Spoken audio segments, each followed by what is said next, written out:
Let's move on to the second mythbuster, which is private 5G is complex and requires expensive licensed spectrum.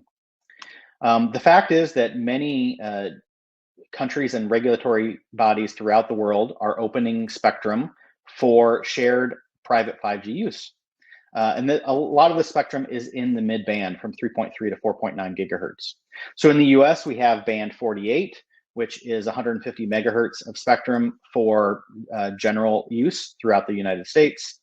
We have similar bands in other countries in the same mid-band range, with a lot of Europe and the UK opening up spectrum in the N77 and N78 bands, which again are the 3.8 to 4.2 and the 3.3 to 3.8 gigahertz range.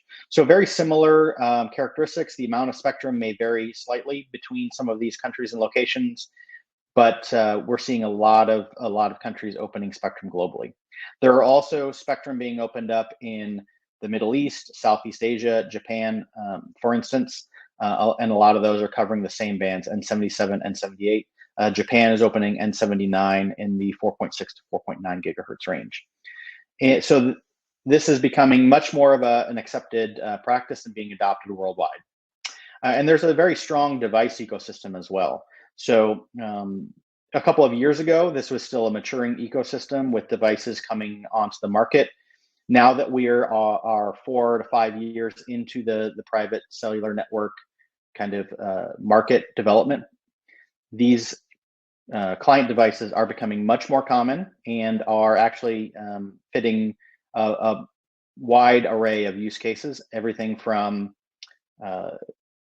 manufacturing, automation and robotics, smartphones for mobile broadband, tablets for worker efficiency and productivity, scanner guns for retail and warehousing, etc.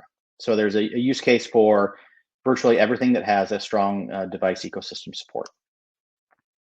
So with that, let's dive into a few cost considerations that will impact the TCO of a private 5G network.